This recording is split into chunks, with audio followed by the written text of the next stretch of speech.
Hey guys, MasakoX here. Now if the title caught you off guard, then don't be surprised. The contents of this video are accurate and the event does indeed happen. But it's within the contents of one of our other what ifs. You're aware from last Saturday's what if that we're changing things up considerably with some of our stories to breathe new life into the narratives and provide some new ways to talk about what ifs and what not ifs.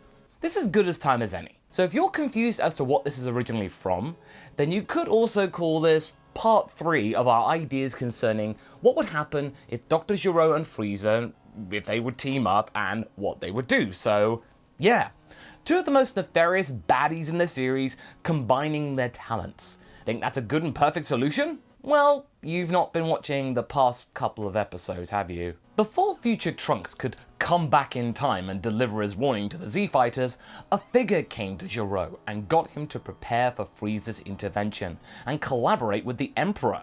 From there, things were seriously upping themselves in the anti-department. Last time we were in this scenario, Dr. Gero had successfully managed to justify his usefulness to the tyrant. He got his wish and ended up leaving with Frieza and King Cold, much to future Trunks' surprise. Impressed by his technical prowess, Gero was allowed to move some of his lab equipment onto Frieza's ship. With the combination of space-worthy tech and the greatest, or at least boldest, mind on Earth, we managed to get a much more perfected version of Mecha Frieza, who looked practically like his original counterpart. Now in the last part, things weren't looking so hot, well, for mostly everyone. The mysterious stranger came back after providing valuable information for the good doctor to deliver the next stage of their master plan. Despite the plan failing, it sort of didn't. Gero managed to save Earth from Frieza's tyranny, as well as get his revenge somewhat on Son Goku, and pretty much everyone else. Earth may not have actually had to worry from aliens, but it had to worry about something else. Not long after the victory, the stranger then cheated Gero, ending their time on their planet, as well as getting the next stage of the mortal plan into motion. Soon, he will be ready to fulfill his evil plans when he comes back to this timeline for the third and hopefully final time. Meanwhile, Krillin, Yamcha and Tenshinhan have found that there was a certain someone on Frieza's ship, another android who seemingly wants to team up with them. That android is, of course, 16. You might be thinking, well, why is Android 16 here? Well, he was still an integral part of Gero's experimentation with android tech. Plus, Frieza would have wanted the utmost assurance that this technology was perfected and couldn't go wrong. Gero's son would have had the same situation before them back in the Dragon Ball days, and Gero's empathic side would have still led him to making Android 16 in the first place. With his father gone, his original directive complete, although not by their own hands unfortunately, and then Earth left reeling from the consequences of Frieza's accidental departure, our group of Z-Fighters that are remaining have to come up with some kind of plan in which to stop the stranger. Now the name change of the what if for part 3 reflects better on what we can expect. With Gero and Frieza now gone, it's not really their story anymore. Plus, we like Android 16 more by default because he's our brobot. Now the situation is clear. Earth has lost most of its defenders, and the only hope now was a tin can experimental prototype from the guy they were just facing off against. That being said, this being's nature is much more placid than the Doctor's, and with the mission to off Son Goku no longer needed or necessary, the android is far more willing to focus on other priorities.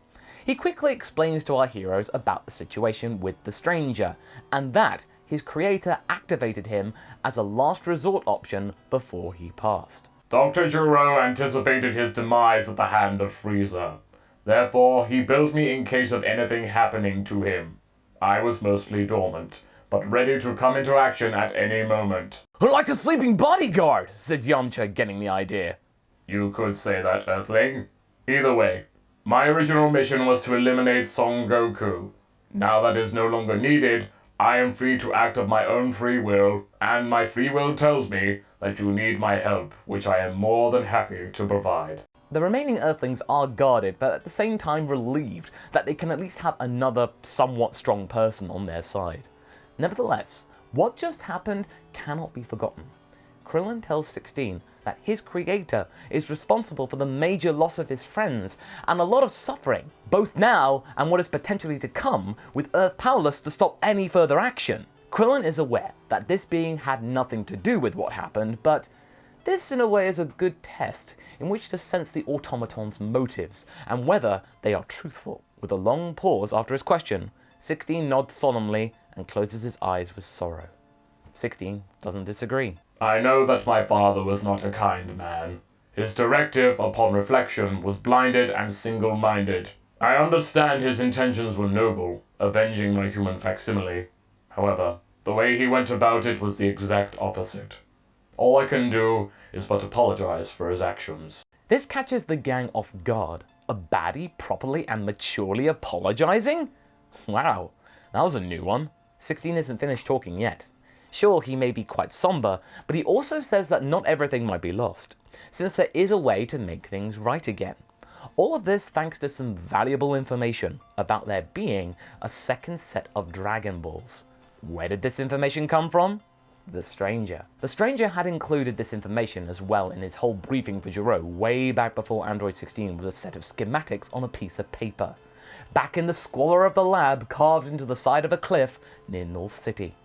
This second set of Dragon Balls is, of course, the set that is now located on New Namek. Tenshinhan mentions that New Namek might be pretty hard to find, thanks to the wish from the regular Dragon Balls, which would make a bad guy such as 16 an unlikely candidate to find them alone. Again, 16 surprised the group and doesn't correct him. This pragmatic attitude is indeed refreshing after years of bluster from most of the people they come across. He says that this is the reason he needs the group of Krillin, Yamcha and Tenshinhan. Alone, this mission of mercy would have been impossible. Together, though, they may be able to find the planet and bring back their friends to the living world and correct this wrong. The three friends are unsure despite all of 16's assurances, as well as his stoic and serious nature. What if this android uses the wishes to bring back his master? What if this is all just a ruse in which to bring further strife? Gero knew he would fall, so use this robot minion to help cap off this over-the-top plan from the other world. 16 can sense the doubt that is all over the faces of the Earthlings. They want to believe him, but they have seemingly been tainted before. 16 sits down, so as to get down on Krillin's level.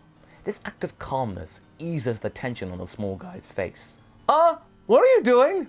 This isn't the time to have a sit-down. 16 replies with a serious smile, one that just exudes trust and sincerity. His master's goal was to make Earth a better place, not to rule it and make it a place of misery. No, he wanted to bring logic, science, and human innovation to the fore, to use the Frieza Force's knowledge in space tech to rapidly accelerate human evolution and ingenuity. That's what 16 wants to do for his master. Better humankind. And that might all be in vain if the stranger realizes his mysterious plan. What this plan was exactly was something that sadly he didn't have a solid answer for. All that he could glean from his master is that it was a very important plan and that it required the Doctor and the Emperor to work together for it to actually yield anything. They decide to team up with 16 after all, leaving Gohan and Baby Trunks hidden with those who will remain on Earth. Gohan will then start his training with Roshi. While Roshi is not as strong as the boy, he can still teach him a thing or two in terms of experience. There doesn't seem to be anything that is immediately about to cause trouble on Earth. Now you might be thinking that, oh well, what about Cell? He's gonna cause some trouble, but at this precise time in the story, Cell doesn't exist. Cell was never developed on Frieza's ship, and neither has a future version of Cell shown up, so for now, Earth has been spared any further issues. That is if the stranger can be kept away. So the three humans and the android go into space. Luckily, Frieza's flagship, which 16 knows how to control, thanks to Gero downloading the ship manual into his databanks, has a large supply of fuel, and it scares away potential space pirates, you know.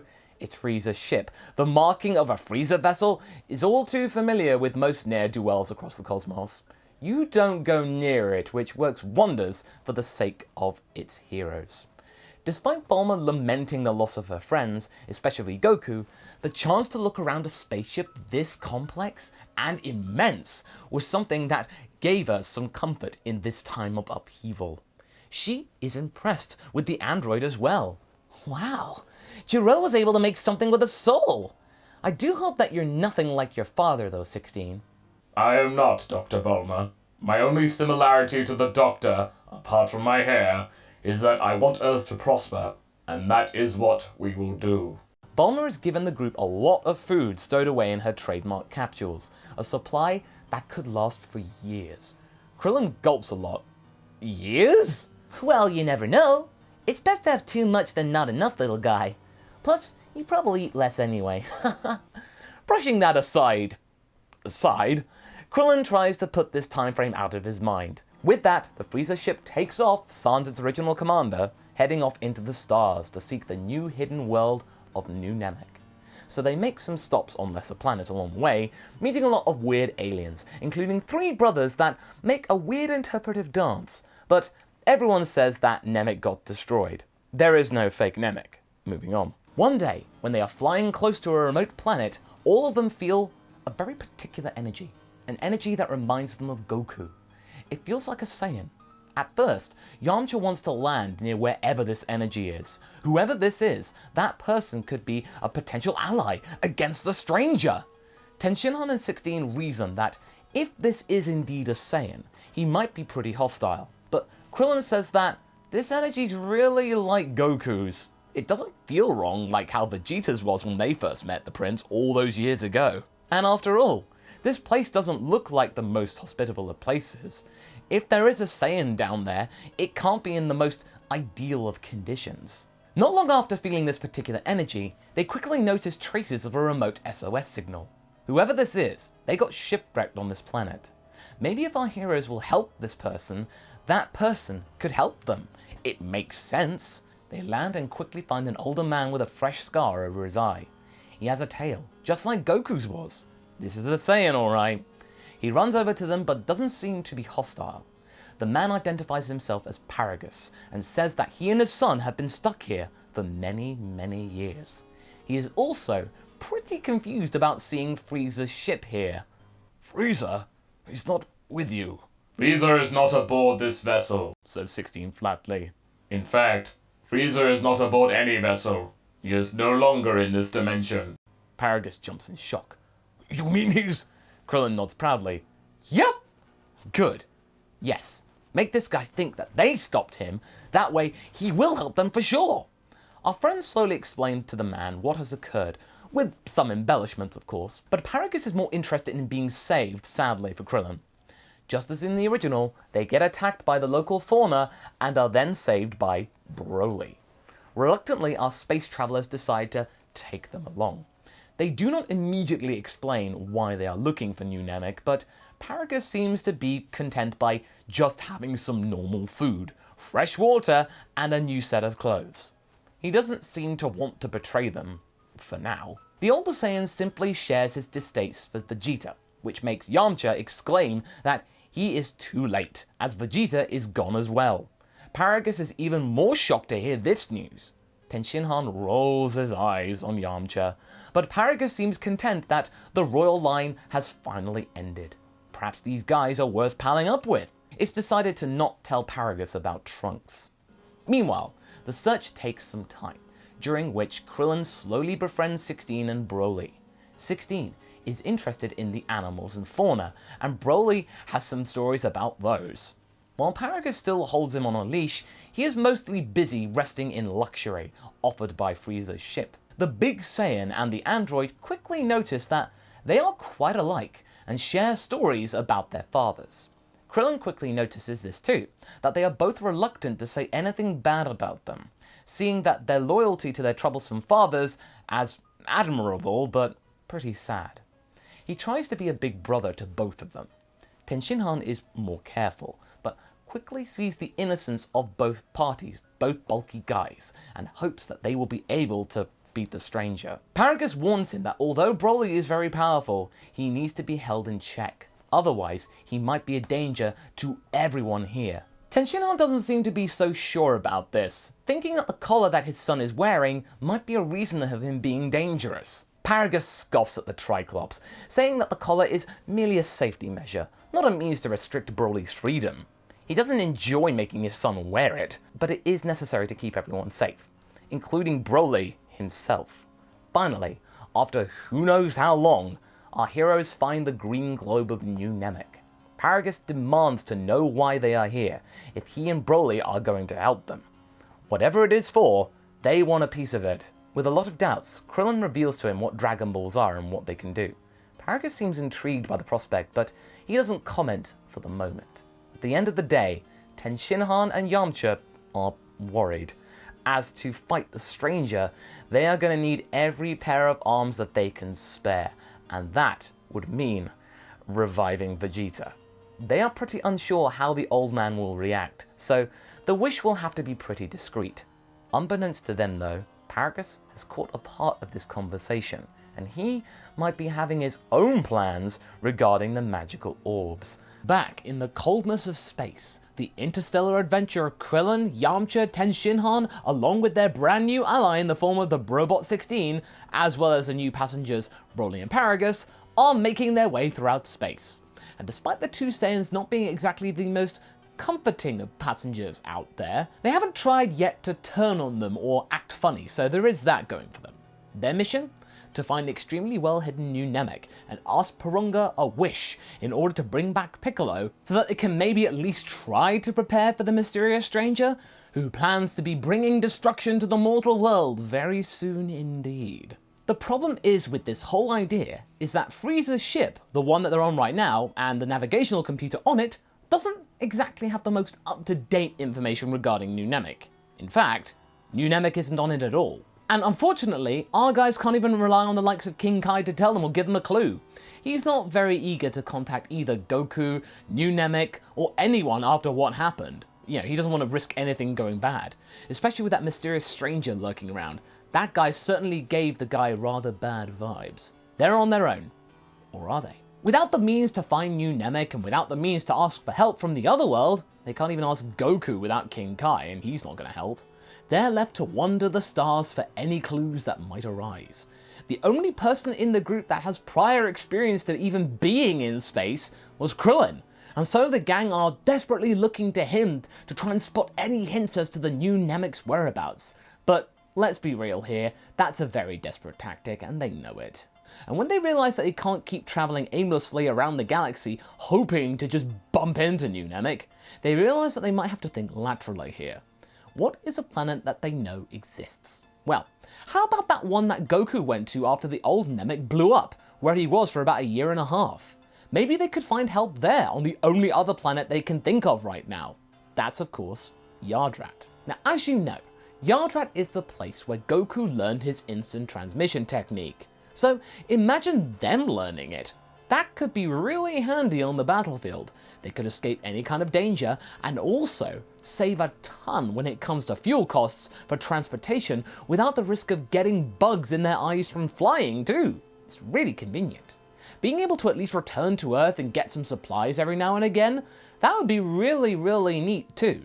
However, Paragus doesn't take too kindly to this detour initially, as it doesn't seem to be something that would benefit him or his son in any way. Paragus then informs the group with a little intel about these Yardratians to try and make himself seem like he's playing along and being a team player, and his personal prognosis is not exactly glowing. He surmises that they're not known to be warriors, which should come as a disappointment if their modus operandi here was just to simply get stronger. These creatures, the Yardratians, were seen in his day amongst the Saiyan ranks as more of a bunch of oddballs and tricksters, full of gimmicks and very lucky to have been of little interest to the likes of Frieza.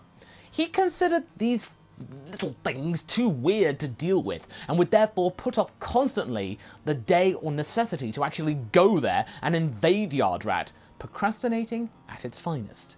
That being said, it's not Vampa at least, and any planet that isn't that is a welcome change of pace. So for now, he's not going to stop them. Anything is better than Vampa right now. he won't make a move against them, as well as the lumbering robot, who seems to be getting a little too close to his son for his liking. Now speaking of, 16 hasn't been sitting around idly for all this time just because he's a robot. Thanks to his father's secret hiding place for him, 16 was able to pay a lot of attention to stuff that was going on the ship and really understand it inside and out.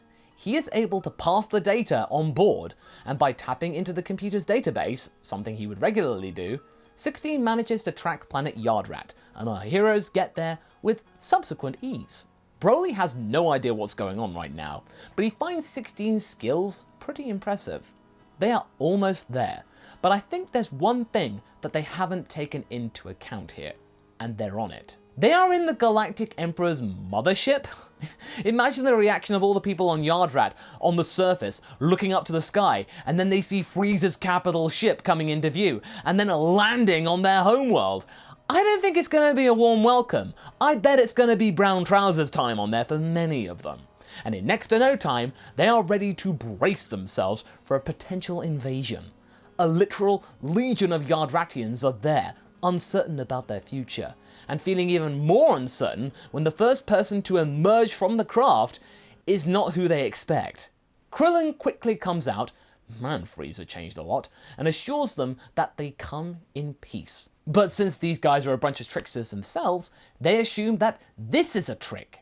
Now, in a rather comical scene, the Yardratians mistake Krillin for Frieza's new form. They heard some kind of rumor that, Frieza could do that, which gives Paragus and the others a good laugh, but they calm down when they learn that they are seriously Goku's friends from planet Earth, and are even happier when they find out that Frieza is no longer alive and these clowns are just joyriding the ship, and that his empire's falling apart as they speak. No more Frieza to worry about. So Krillin decides to roll along with this and claim that it was he that saw to that. Now that is a trick right there, if you ask me. They then inform the aliens of the purpose of their visit, that their friend had passed, and that they were searching for the Dragon Balls of New Namek, and the location of New Namek as well, having no idea where it might be.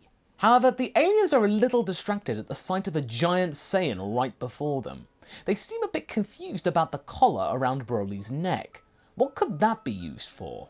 But they decide not to dwell on this topic too much. He looks quite big and strong. Yeah, not worth risking. But that said, most of the Yardratians just disappear, leaving only 3. So much for that welcoming crowd. What could this be all about then? Well, you know how the Yardratians taught Goku instant transmission? Well, that's not the only thing that he could have learned from them whilst he was there. It turns out that the Yardratians were using their spirit control to create clones of themselves to appear more numerous, in order to give their people time to hide much sooner when they thought that Frieza was about to loom down on them. But seeing that their guests are not enemies at all and Frieza's nowhere to be seen, they offer them the chance to try and learn spirit control, like Goku had done. Friends of Goku are friends of theirs. The 3 humans are then taken to the Elder, while Paragus decides to pass on this opportunity and interlude and decides to stay on the ship with Broly, making the most of its luxuries that were deemed worthy by the Galactic Emperor not long ago. And that's including a well-stocked store of rosé. Broly wants to go training with the gang as well, but knows that it probably might not be the best idea, that his father would probably oppose this. That collar is a symbol of his father's lack of trust, and Paragus will not risk a wobbler from Broly anytime soon. 16 decides though to keep him company, whilst also keeping an eye on Paragus. Our 3 humans meet Pibara, the Yardratian elder who taught Goku instant transmission. He is more than happy to see what Goku's pals can do, but warns them immediately that the training to acquire spirit control is anything but instant. He says that it took Goku 150 days to complete his training, and wishes them luck. Now, to bolster their morale, he also shows them the possibilities of spirit control itself, what they could learn. And this includes multiform, gigantification, and of course the old chestnut that is instant transmission. He also says that if they pass the training, they will be able to sense energy even better than they do already, which makes Krillin realize that he might be able to use that to try and lock onto Dende's energy reading, because it's quite weak, and teleport himself to New Namek directly, which actually makes Tenshinhan a perfect student for this sort of thing. Pibara is really surprised by the Triclops' potential. He has so much discipline, unlike Goku at all. And Krillin is super determined as well, but has initial problems with focus due to the pressure of it all. But the Yardratians decide to teach him some advice about relaxing, sensing his desire to step up. On the other hand though is Yamcha, who is too relaxed, and manages to turn his meditation into a nap a couple of times, but he still makes progress, whilst also providing Pibara a little bit of comic relief. At the same time, 16 teaches Broly how to read and shows him the basics about the universe, as well as showing how it works using the encyclopedic indices from the ship. Paragus, on the other hand, grows a bit slothful and a bit decadent. He no longer has a sense of purpose right now. He doesn't need to worry about anything anymore. His son seems to be quite docile right now, no flare-ups, his enemies are gone, and these people right now that are training will probably get him some kind of wish-granting orbs in the future to then make life even easier, so yeah, he might as well make the most of this and rest. Broly is a little saddened by his father's lethargy though, but takes solace in 16's lessons. Tenshinhan manages to finish the Yardratian training in merely 130 days, largely to his previous experiences with things such as multiform. He is able to teleport to Earth, startling everyone and inform them that they are on the case, and now it will be even easier for them to travel back and forth. Krillin is the second one to finish, 3 weeks later. He then takes some time to meditate in order to try and find Dende. Yamcha takes 174 days, but in the end, he does get it. The first thing he does with this power though, is to teleport to Kame House and scare the living daylights out of Puar as Giant Yamcha. He gets some serious words from Bulma though, and teleports back to Yardrat. And after several days, Krillin has managed to find New Namek, and he and Yamcha decide to pay them a visit, teleporting there, leaving Tenshinhan and 16 to guard Broly. They decide to make the most of the fact that Paragus has become quite hedonistic and not really paying attention to Broly, his guard down, to then take his son to see the Yardratians. Spirit control training should help him with his anger issues, and that in their minds could convince Paragus to really get off Broly's case and maybe take off the collar, thusly freeing Broly. However, since time may be limited, Broly doesn't get the full training regime, as Pibara deems that the collar is not really helping, limiting his potential and is always on his mind. But he can still teach Broly some stuff about meditation. 16 jokingly states that he wishes that he could improve by training too, but since he is merely mechanical, meditation does not really compute to him. Tenshinhan is surprised that the android is capable of actually making jokes, which makes him soften up to the droid a little bit. The Namekians then help our heroes to gather the Dragon Balls, and they wish back Piccolo and Goku to plenty of relief. And in the meantime, Gohan and Bulma gather the returned Earth Dragon Balls to then wish everyone else back. Our heroes then decide to regroup on the ship and return to Earth in their own time, their mission complete, and then some. They are aware that they have to prepare for the stranger who might show up at any moment, and Goku has to return to perfect health after still having to deal with the after effects of the heart virus. Just because he's alive again doesn't mean he's cured. They also know that 16, Broly, and even Paragus are potential assets in the upcoming fight. They might be handy. Despite the fact that Paragus would still want that leverage about, the Dragon Balls, and then having to find out about the existence of Vegeta. But they will worry about this later. For now, they're going home. Meanwhile, the mysterious stranger appears before a small potato-headed figure. He is aware of his plan to awake an ancient evil that was sealed somewhere in this universe.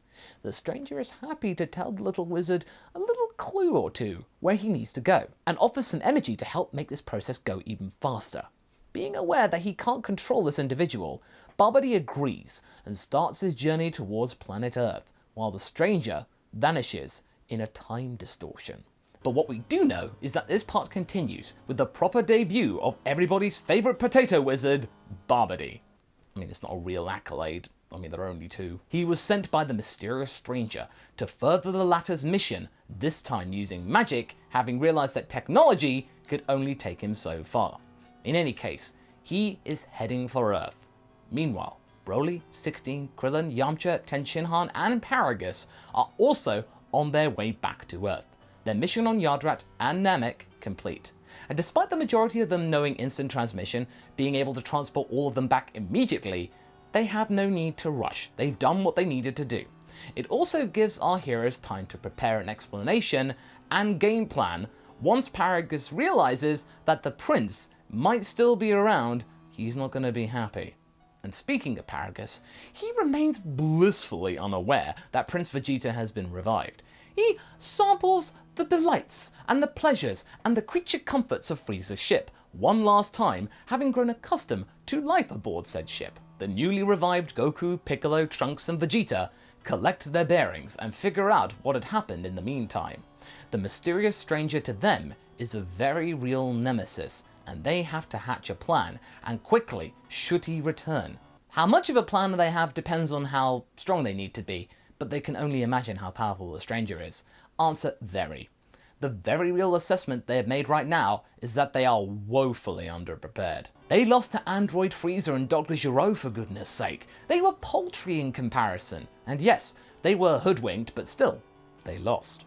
So it is pretty obvious that they are going to need more than just one casual session in the Room of Spirit and Time. Throughout all of this, Piccolo and Kami decide to fuse to give themselves a sporting chance of succeeding, or even just being able to keep up with Goku, him asking Dende to replace the Guardian of Earth immediately afterwards, and ensuring that a supply of Dragon Balls is maintained. The Saiyan is very eager to check out Piccolo's new powers in the Time Chamber, and he is very much impressed with the instant progress, as is the Namekian.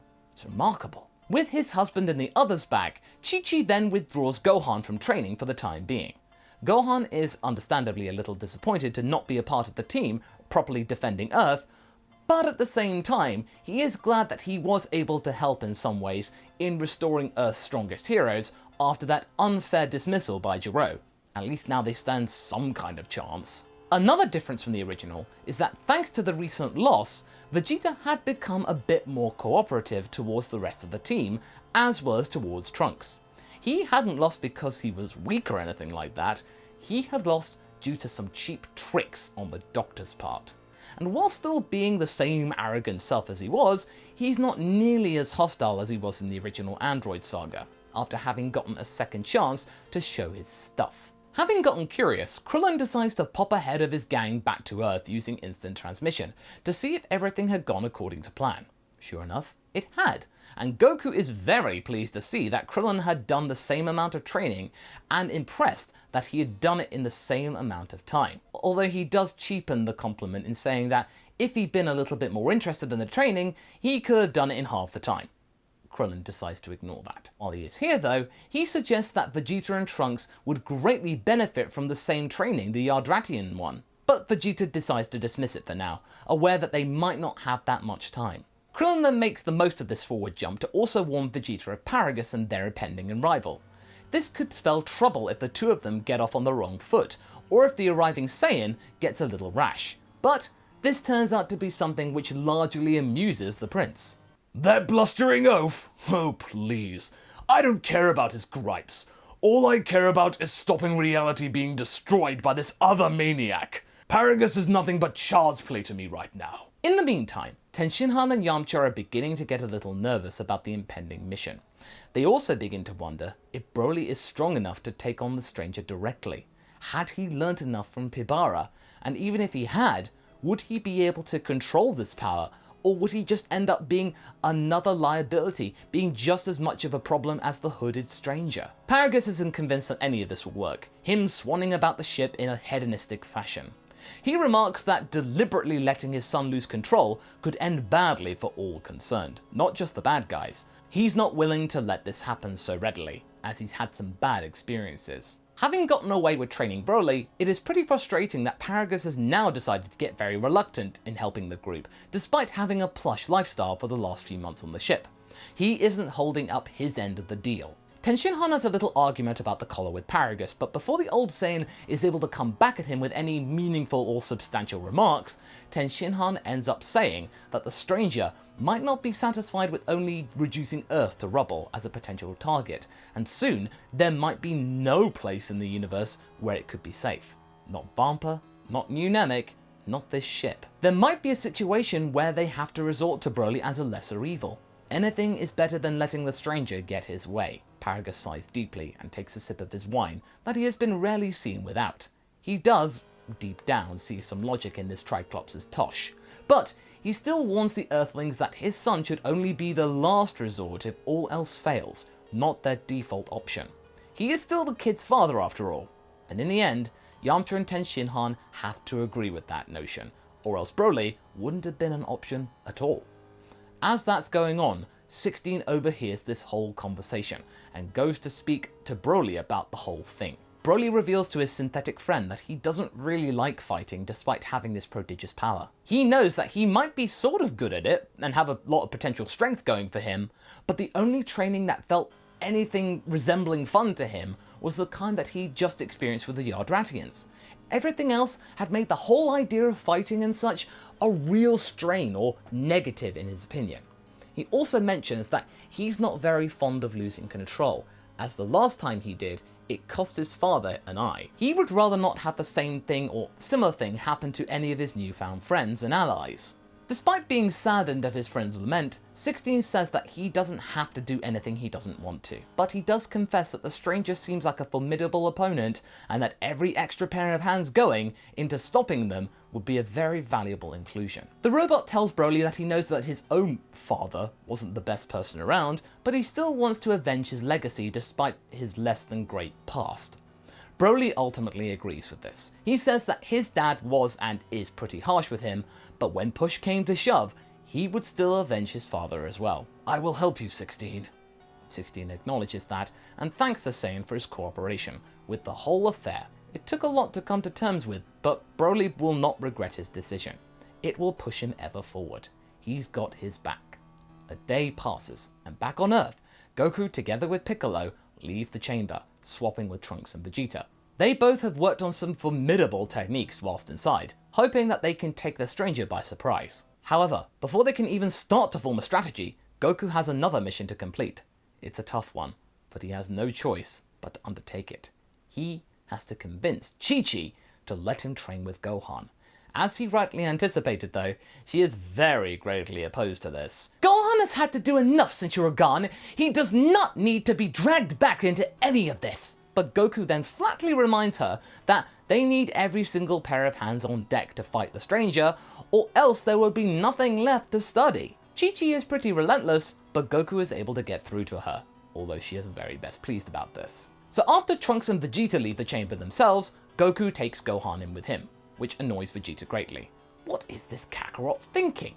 What can that boy bring to the table that he and his own son couldn't? This is a quite high insult, but in the end, it doesn't really matter. They have to prepare their defenses.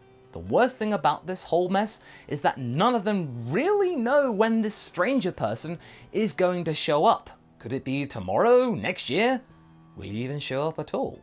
There was no clue as to when he would return to finish his plan that he had started with the Doctor. But, as it turns out, the stranger is not the immediate threat here. Babidi is still on his way to Earth, and on the way he was able to recruit Dabura like in the original, who, as we're all aware of, is as powerful as Perfect Cell. Though Babidi would still need a lot of power to open the sealed ball of Majin Buu. He sends Pui Pui and his legion of Zun Seijin, or Zunians as we are all going to call them from this point, on a recon mission.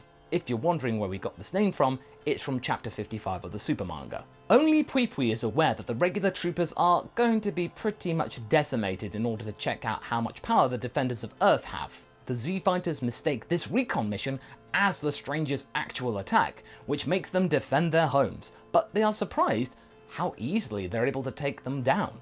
Krillin, Piccolo, Vegeta and Trunks are dispatching Babidi's troops with ease. This of course makes Vegeta very overconfident, something which Babidi can use to its advantage later on. Krillin sends the news back to the Frieza ship that the attack has already started. It will still take some time for them to arrive in the normal fashion. Tenshinhan decides to trust 16 with guarding Broly and Paragus, and together with Yamcha, they head back to Earth with Krillin to help the fight. Paragus is trying to convince 16 to change the course of the ship and bail on the group, as they don't really have to help them anymore. Who's going to stop them? But 16 doesn't listen to this threat. Negative. I was instructed to pilot this craft back to Earth, and that is what I shall do. Broly supports him in that, and Paragus has no choice but to comply. For now. Babidi, however, decides to up the ante, as he throws Yakon into the mix, and Yakon is pretty terrifying, as he consumes the energy from both Vegeta and Trunks. Krillin, Tenshinhan and Yamcha are trying to use their spirit control powers to try and confuse the beast, with giant Yamcha getting a grip on the beast himself. Piccolo quickly informs the Saiyans that they could overload the beast by overfeeding it with energy. Trunks and Vegeta basically do what Goku did in the Buu Saga, with the three Z fighters using their own Yardratian training to help them in this endeavour. Finally, Yakon explodes, which allows Pui Pui to absorb all of that power from the explosion. It's a lot, but not nearly enough to wake up Majin Buu. Barbody's forces decide to regroup, with Vegeta and the others being pretty intoxicated with their victory. Meanwhile, Goku and Gohan leave the time chamber as full power Super Saiyans. Barbody decides to lure them into a false sense of security and observes the rest of the proceedings from afar. Finally, 16, Paragus and Broly get to Earth. Paragus is indeed furious to learn that Prince Vegeta is still alive. He's screaming at Ten Shinhan that they have deceived him. Vegeta is attempting to bully the older Saiyan, finding this a lot of fun, but he's stopped by Trunks, who reminds everyone that this little squabble is the last thing they need right now. Goku remarks that they can solve their differences after the enemy is defeated. Yes, your enemy. Paragus is not impressed by this, but he can feel that both Goku and Vegeta surpass him greatly at this point, so maybe it's not best to argue here. 16 reminds him that no one will be safe until the stranger and his allies are destroyed. Barbody watches them arguing and bickering through his crystal ball. This gives him an idea onto how he can easily get more power and free Majin Buu. This is going to be interesting indeed. Paragus is still unhappy that Prince Vegeta is still alive, but at this point he can't really do much about it since the gap in power between them is just far too great. The recent attack of the monsters is thought to be the stranger's own doing, and that wasn't that bad. It wasn't the stranger, as we know, obviously. But Goku suggests that he would have one more training session in the time chamber to be sage, this time enraging both Vegeta and Paragus. Broly wants to go and train with Kakarot, but Paragus is really close to using his collar against him, only to discover that it doesn't work anymore. This was your doing, wasn't it, you piece of junk? Broly might go out of control in there. You haven't seen what he can do in that form. I put it on him to protect everyone, including him. What's coming might be much worse than his fury attacks, and he won't be satisfied with one planet. You won't be able to hide, Father. We need him. Paragus looks at everyone and smashes the remote. I will not be a part of such a farce! Damn you all! He says and angrily flies off. This saddens Broly greatly. He wants to go after his father, but 16 stops him. Give him time. But this separation is a great opportunity for Barbody. He waits for Paragus to get back to Frieza's ship, then along with some of his remaining minions, he jumps the father of Broly and uses his magic to twist him and turn him into a Majin.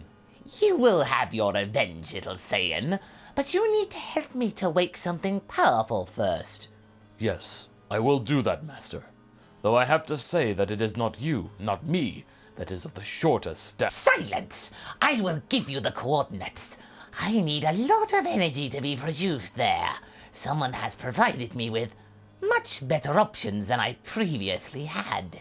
Barbody points at several small devices that look like their purpose is to be put in the ground, and Paragus knows just the person who will be able to generate a lot of energy for the tiny wizard. Meanwhile, Goku and Broly are training in the time chamber, and Broly is pretty, well, reluctant to use his force against Goku. He seems weaker and more clumsy than usual, but Goku can definitely see he's holding back. Hey, Broly, you don't need to go easy on me, buddy. I can take it. I don't want to lose control, Kakarot. I may do bad things when I do. Well, this is going to be hard, as Goku has to try and find a way for Broly to open up for his own potential to improve himself. Meanwhile, 16 agrees to visit Dr. Bruce and Bulma so they can perform some tests on him. They are surprised to discover the device inside of him, although he does state that it was pretty routine and a standard affair for his father's designs, and that he does intend to only use it in an emergency. Having learnt this, his new friends manage to give him some upgrades, and as he shares some of his memories with them, they are then able to try and pinpoint the exact image of the mysterious stranger. She takes this picture to the lookout to meet with the rest of the crew. Vegeta, Dende and Trunks are on the lookout when they are approached by Shin and Kibito, who are pretty shocked as they had just received a cloaked image that seems scarily similar to the hooded being that they just saw. Yep, they think Shin is the mysterious stranger. Hardly. Obviously, the fight starts and Shin needs to go on the defensive, trying to explain that he isn't the one that they think he is. As Vegeta and Trunks are finished with their training in the time chamber, they are able to hold their own against Shin. Finally, Kamikolo is the one that rushes in, and through King Kai is able to convince the group that Shin is the Supreme Kai and has no ill will or intent against our heroes. Meanwhile, Yamcha, Tenshinhan and Krillin are trying to improve on their own training, as they know that the present power gap will become a problem. Piccolo calls them all to the lookout, where Shin explains the whole Babidi and Majin Buu situation, but is rather surprised by the stranger and his revelation. He had no idea who this person was. He speculates that it might have been a Makaio Shin impersonating him, as no Kai could ever possibly go rogue. They were made to be pure and just. And this worries Shin, as the possibility of Babidi joining forces with someone more powerful than Frieza is pretty scary. Meanwhile, Goku has found a way to get through to Broly. He convinces him to defend instead of attack, trying to focus on his own moves, and don't you know it, Broly begins to adapt.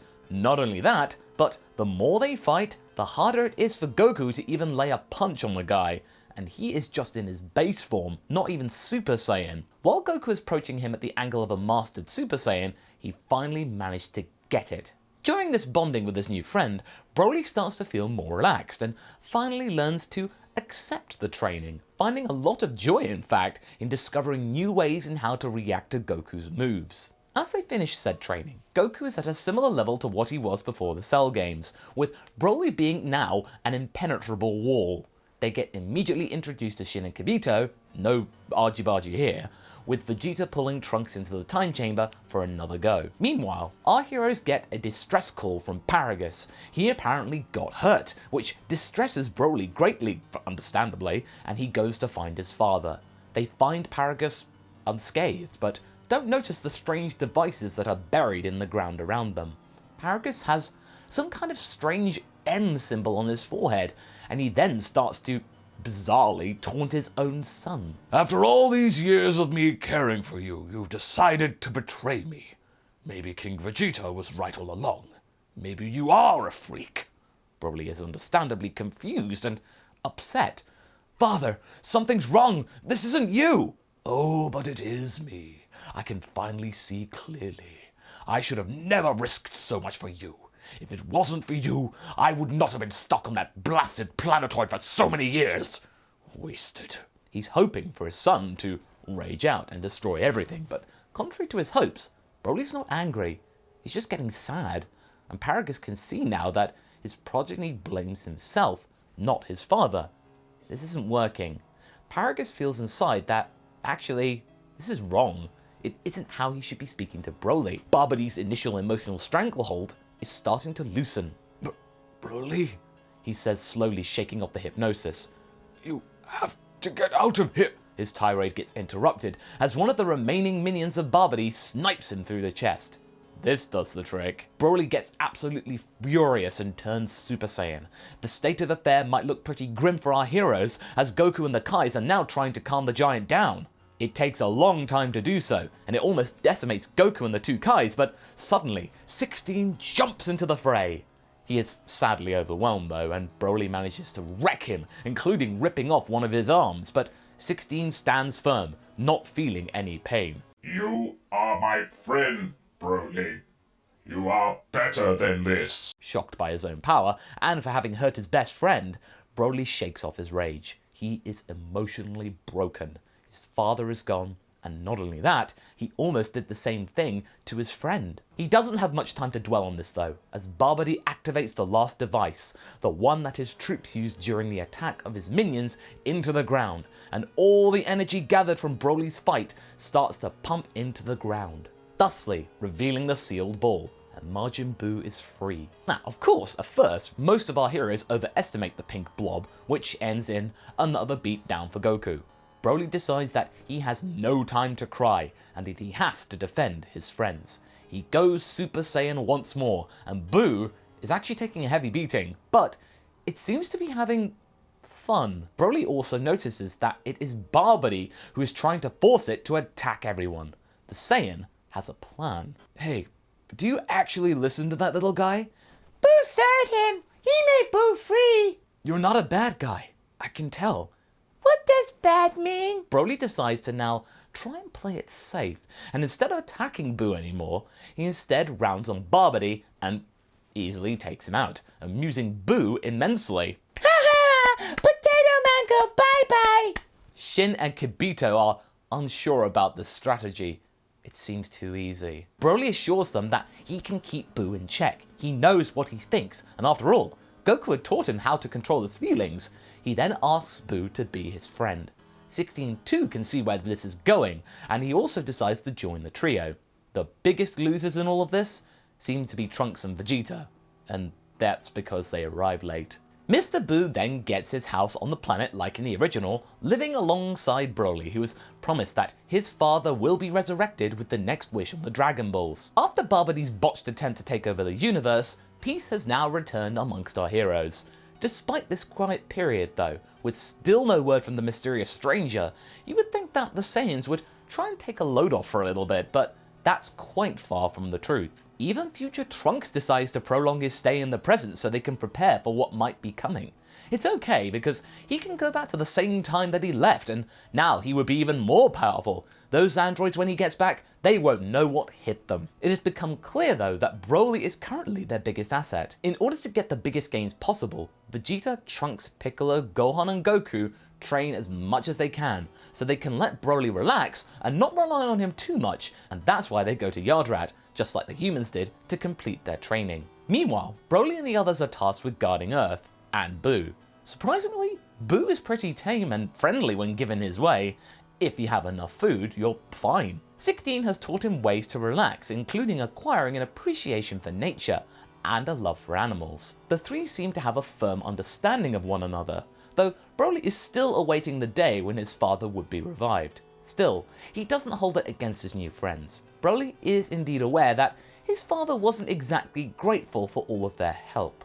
He had been quite nasty, in fact. Krillin, Tenshinhan and Yamcha visit the three gentle giants sometimes, but both Broly and 16 have softened the Earthlings enough to be more open towards Buu. They've got him covered. Buu likes the concept of having more friends, and is very fond of playing the imitation game with Puar, as they both are trying to do their best Yamcha.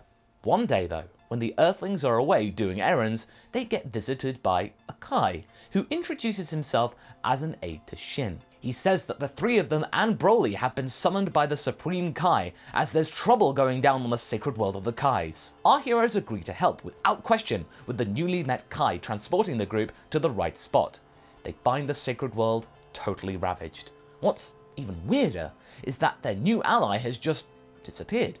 Where did he go? They decided to make their own investigation, being a little bit creeped out of what they might find. Meanwhile, back on Earth, the mysterious Kai then visits Buu and 16. The android is confused as to why he came back without his friends. He doesn't have much time to think because a huge wave of energy ravages his systems, making him fall to the ground. 16's mechanical body is now suddenly failing, which causes great distress for Buu. Buu tries to save his friend, but you cannot heal that, can you? It is but a machine, just a mortal contraption.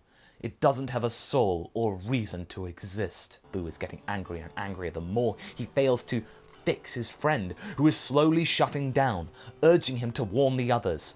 Buu is now too enraged to listen and releases a cloud of smoke that becomes Evil Buu. The evil Kai distracts innocent Buu enough for Evil Buu to consume him and assume total control. Having now manifested itself, Super Buu is now really confused. Why you help Buu? Speak, before Buu turns you into chocolate, green Kai man. I heard stories of your power, almighty Buu. Pure divine chaos. I salute you. I think we may have something in common. 16 is still functioning enough, barely, to use the rest of his power to send a distress signal to Capsule Corp. This causes the Kai to then decapitate him with a keyblade with very little consideration. As I was saying, I believe we might have a common goal. My name is Zamasu, and I would like to help you with your venture. Then, what? Would you like to blow things up, Majin Buu? The monster then grins menacingly. Meanwhile, on the sacred world of the Kais, our heroes find a motionless Shin and Kibito who seems to be barely alive. the attendant was able to escape ultimate destruction and tells them about Zamasu, who seemingly was from another universe. What? Questions for later. They panicked when Shin spotted his time ring though. They decide to take Kibito to Buu in order for him to heal him, though Kibito is still able to muster enough of his own power to do the teleportation skills so they can get back to Earth immediately. Meanwhile, Krillin gets to Yardrat to warn the Saiyans and Piccolo about the threat. It might be time. What they find causes Broly great distress as they discover that the nearby landscape had been utterly decimated, with Buu's house included and 16's remains. Broly now goes berserk and starts to add to the destruction. It takes a long moment and some of his Yardratian spirit control training for Tenshinhan to get through to him. Broly, we need to focus. We cannot avenge 16 if we don't know who did it. Broly is able to snap out of it just in time, because our heroes are able to find Buu, who is testing out his new powers on a nearby village. Broly is rather shocked to see that creature, resembling his friend, working together with an evil Kai. They fight against each other, and much to Zamasu's shock, the Saiyan is seemingly getting the advantage over the creature. Moreover, Tenshinhan spots that the Kai is nervously looking at his ring. Perhaps if they got that ring and destroyed it. When it becomes clear that the fight is much closer than the Kai anticipated, Zamasu throws his earring at Super Buu. What is Buu supposed to do with this? Eat it? Put it on your ear or whatever it is, you fool. And so, before Broly can charge up an attack, something happens. An explosion of truly evil, chaotic energy. The creature that comes out of it is a proper monstrosity, dubbed Bumasu. Splendid! I was able to dominate this oaf's mind. Now, I have a stable link to this timeline, and I can finally enact my revenge! Bumasu is completely unhinged and dominates Broly. For the first time in his life, someone beats him up to a pulp, and if it weren't for Yamcha's quick action, he would have been done. Yamcha decides to take him to Yardrat, much to everyone's shock. They were just about to leave, in fact. Tenshinhan, however, decides not to fight. Instead, he uses his power to evacuate Dende, Bulma, and everyone close to the Dragon Team and get them away from Earth. They cannot save everyone right now, however, as Bumasu then just blows up the planet with a ball of purple aura, laughing like a madman. This is the stranger. This was his plan, and they lost. What's even worse is that he'll be heading for Yardrat now. Not only that, but 16 had fallen in the most unfortunate of circumstances, and our friends are readying themselves for another round to face the looming threat of Bumasu, unpredictable as ever. Here on Yardrat, they have managed to buy themselves some time. Yardrat itself was relatively well hidden amongst the galaxy, but a being like what they had just witnessed rip apart their own homeworld would still find it relatively quickly. They weren't out of the woods yet. The gang are left completely devastated and demoralized. They had been able to handle Zamasu's plan up till now, albeit with some help, but they were so close to stopping him really much earlier than they'd hoped, and then it all fell apart at the last minute when their enemy just completely flew off the handle and wasn't playing by the rules, merging with someone who would fly even more off of the handle. Their situation now seems pretty hopeless as they prepare to defend planet Yardrat from the green gooey maniac. When they get there to Yardrat, the likes of Tenshinhan and Krillin report to Bibara to explain what had happened. Their master is extremely upset with this news, but praises his students for being able to deal with things as best they could. For the fact that you were able to hold your nerve against such a powerful menace, and someone so fueled with heavenly ki and malice, is something to which I truly admire and commend you. You have done well, and we will do what we can to assist you. If we can redress the bounce of normality in the heavens today, then we shall play our part. The two Earthlings are very grateful for their new teacher's word, and they come up with a plan, which will hopefully work. Now, because of how this timeline has worked out, the Saiyans are not nearly as powerful to take Bumasu on one-on-one. The fact hadn't been lost on them quite clearly. The gang were absolutely fuming that this deity, who was meant to be the embodiment of calm, had been so reckless, and it meant that they were unprepared, something that they hadn't been used to for a while. You may think that they have the recent Yardrat ace in the hole to help them, right? The whole force spirit fission thing? Well, not quite. Even if they had the luck to effectively have used force spirit fission, they aren't really sure that separating the two of them would actually have been such a good idea in the first place. Their enemies are still more powerful than them separately, not to mention unstable. Okay, so say if they had managed to do that, drain their power, and then that was enough to split them from one another. Then what? Tenshinhan, who had taken charge of the situation lately, comments that with 2 wild beasts on this planet, angry that their plan had failed, they would still be powerful and probably really irrational. With that kind of fury behind them, who knows what they might do to these people in this universe? The gang once again falls silent. He was right. Yet they remind themselves they need to do something. They can't lose to this terror. But in that moment, Broly asks the Yardratians whether they would reconsider moving somewhere else, leaving them to it, and it means that the populace can actually get out unscathed. But Pibara is confused about this request. Broly replies saying, "If you're able to get out of here whilst we hold that monster back, you will be safe. We do not wish to cause any pain. This is our fault."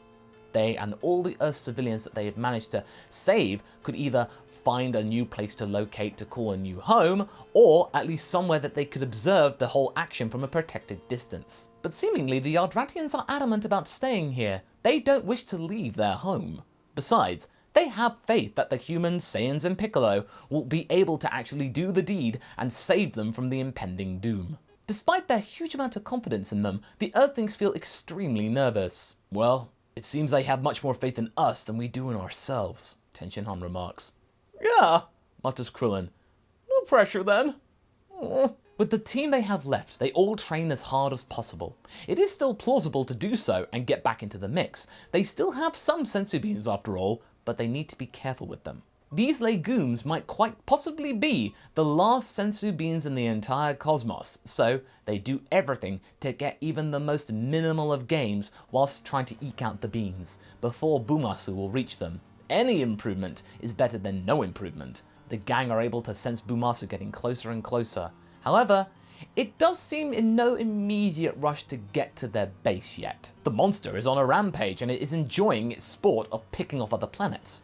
All of this down to Buu's chaotic nature, which completely overrides Zamasu's methodic and cold demeanor. What was left of the pure Zamasu inside that noggin is left completely out of control and utterly terrified. Sure, it was following the initial instructions of eliminating mortals, but it was doing so in such a macabre way, as well as being totally unpredictable.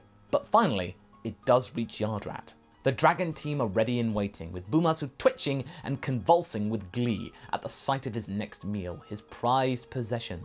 Seemingly, the last defense in the universe for him to continue his work. Well, well, who would have thought that I needed pure chaos to enact my revenge?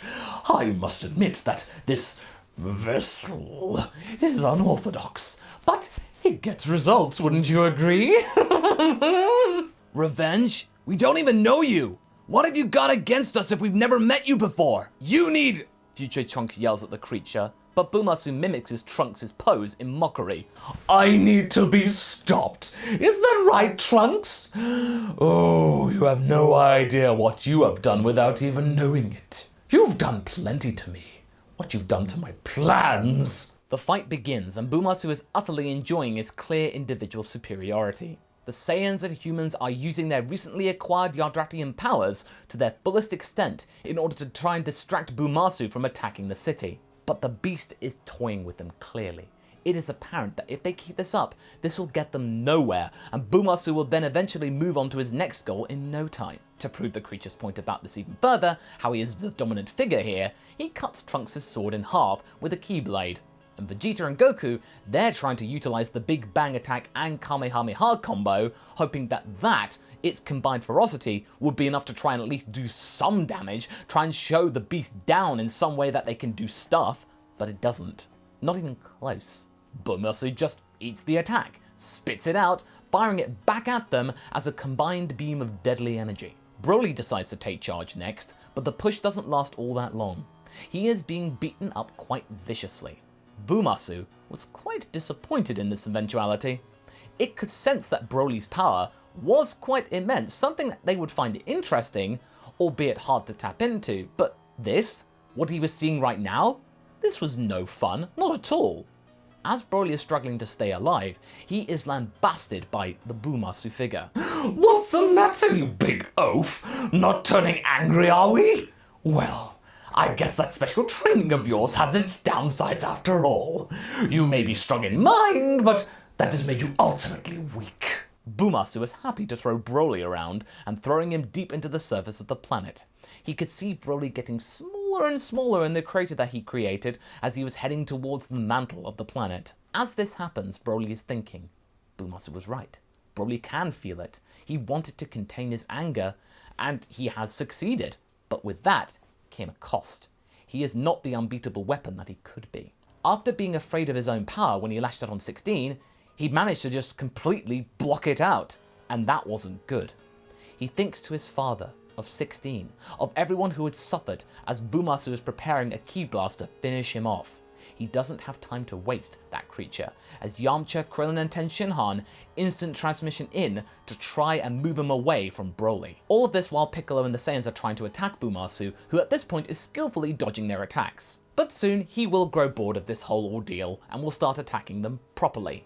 Now, he's just boasting. In the midst of this, Broly had managed to get free, managing to stop moving downwards and return to the base, thankfully to the fact that all the Dragon Team, despite not doing any damage, they were able to distract him, where he is being looked after by Pibara and Dende. Master Pibara, I can't get berserk anymore. I've sealed my anger, but now I'm not as strong as I could have been. My friends will start dying soon if I don't do something because of that. Everything is in grave danger. But I was so afraid that I would hurt my friends that I can't do anything anymore. I'm useless. Oh, Broly, why do you think being in control prevents you from being angry? You can channel it now, my boy. Look deep within yourself, very deeply. Our emotions are part of who we are. Focus your anger and use it against that monster. Because if you don't, we will probably die. Pibara smiles politely. Despite trying to be really helpful, it was a bit of a dark ending, I must say. But at the same time, Bumasu starts beating up the Saiyans and the humans into a pulp. He was now starting to really get serious, blasting everyone away in a singular explosion. Broly closes his eyes and sees 16 and innocent Buu. Not gone, not forgotten. As he focuses his memory on them, on Buu, he realizes something. The stranger is very protective of the ring that he's wearing. Not only that, but there is something familiar inside. He cannot fail at this. He hopes that he's right.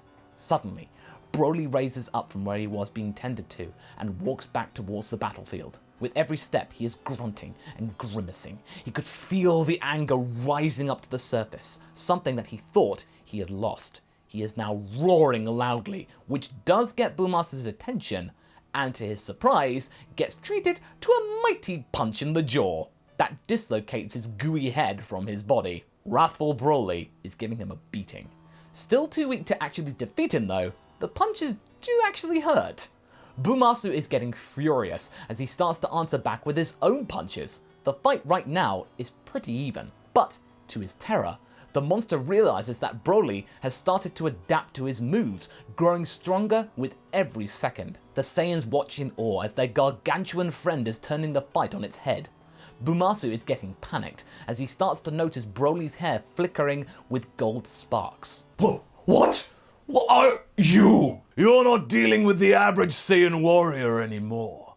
He is the legendary... You probably know the rest. Vegeta smirks. No mortal should be that strong. I will blow this planet up with you and everyone! But Broly punches him hard in the face, shutting him up, and then performs the Force Spirit Fission technique right there and then. All of this trying to remove innocent Buu from his body. He felt his aura in there, still alive somewhere. Without even knowing what's going on, Bumasu starts to feel really strange. This attack somehow has started to reduce Bumasu's size and his energy, transforming him suddenly into a smaller, much more chaotic form than before. But Broly is prepared for that. Whilst Bumasu is now much more fierce and angrier than ever, he focuses his attention on his hand.